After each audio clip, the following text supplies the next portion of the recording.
Welcome back to Decoding Korean. In our last episode, we unlocked the secrets of Hangeul's vowels, understanding how to place your tongue and lips for authentic Korean sounds. Now it's time to complete the picture and dive into the fascinating world of Hangeul consonants. By the end of this episode, you'll understand how they're made and how to pronounce them properly. Let's start decoding the other building block, the consonants in Korean, jaum. By the way, jaum literally means children sounds, while vowels, called moum, mean mother sounds. The mother sound functions as the backbone of each syllable, and the children sounds can be added either to the front or back, or both. There are 14 basic consonants in Korean, but they can be grouped into 8 core shapes. The remaining 6 consonants are variations of these core types, and in addition, there are 5 strong or double consonants known as tense sounds. When King Sejong set out to create Hangeul, his ambition was nothing short of revolutionary. He wasn't just designing a new script, he was pursuing something almost unheard of, even today. A writing system that could make every person in Joseon literate, regardless of background.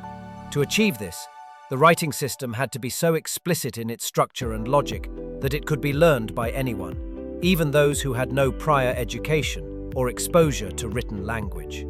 In fact, the preface of Hunmin Jeongum declares, "A wise man can learn it in a morning, and even a foolish one in 10 days." This wasn't a poetic exaggeration. It reflected Sejong's belief that literacy should be quick, practical, and universal. This principle of clarity became the foundation of Hangeul. And that clarity is one of the reasons Korea today has one of the highest literacy rates in the world. But it wasn't easy to implement.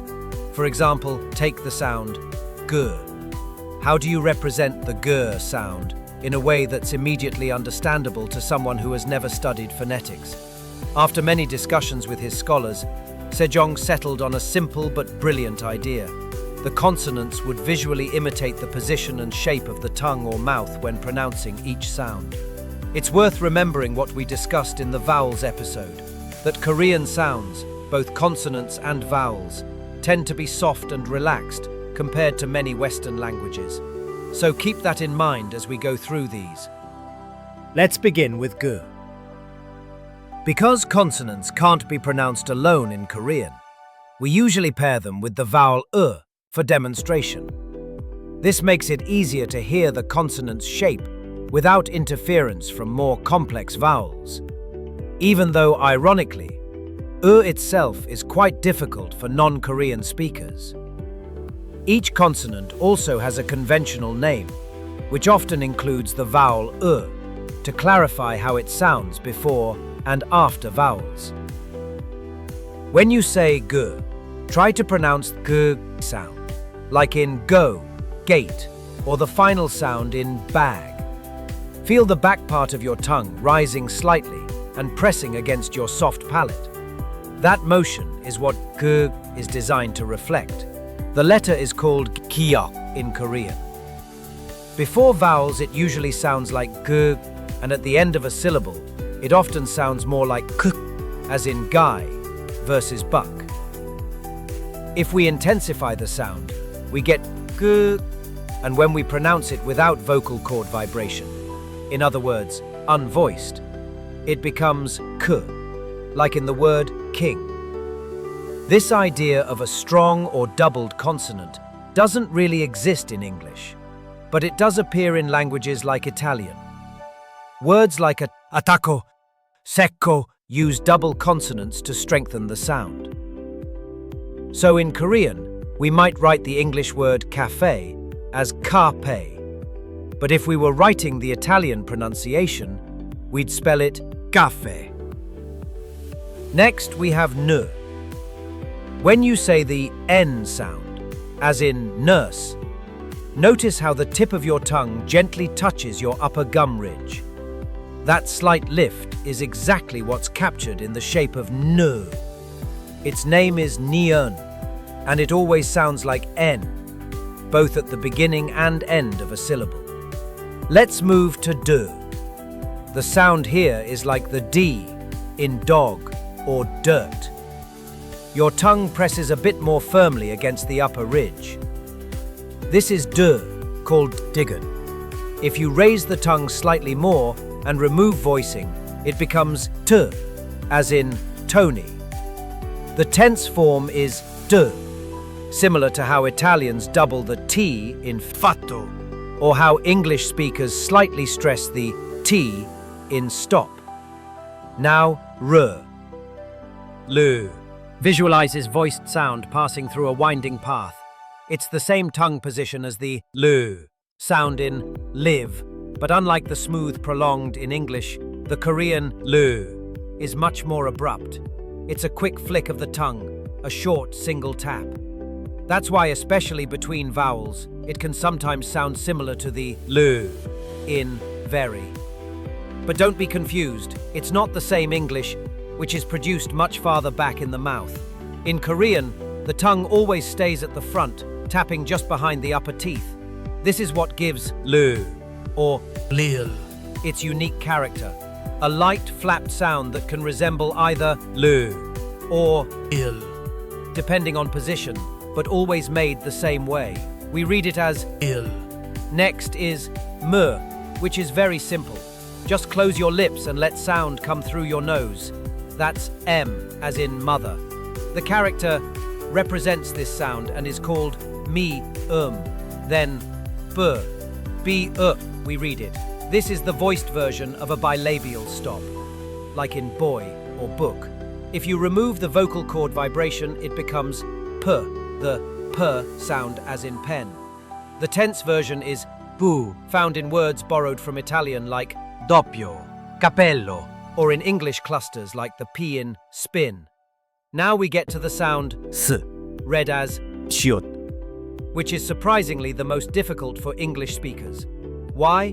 Because the Korean s is not the same as the strong s in English words like science or psychology. Korean s is much softer and less aspirated. To try it, instead of pushing air through clenched teeth like English S, open your teeth slightly and let a gentle stream of air pass through. That's the true s sound. Most of my English-speaking friends find this extremely difficult. But here's a bit of motivation. The BTS member Jin's name is Kim Seokjin, not Seokjin. That soft S is what you need to say it properly. The voiced counterpart of s is z, which sounds like j, as in judge or jam. Its stronger tensified form is j, and the even softer unvoiced version is t, the unvoiced aspirated sound, like the ch in church. This cluster s, t, j, t, forms the s family. Let's move to This one's visual too. It represents an open throat. When used at the beginning of a syllable, it's silent, allowing the vowel to come through unblocked. But at the end of a syllable, it's pronounced as n, like in sing. Its name is ung, and it's essential for syllables that begin with a vowel. Finally, we have h, the only aspirated throat sound. It's just like the h in house or hello. It's called he, and shares the same articulation space as using the back of the throat. To practice these, we usually start by combining each consonant with a.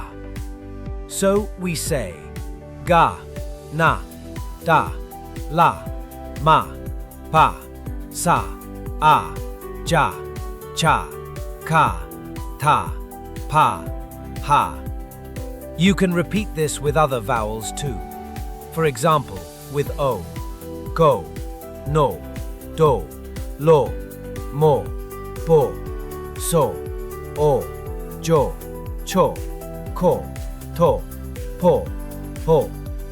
Or with u, gu, nu, du, lu, mu, bu, su, u, ju, chu, ku, tu, pu, hu.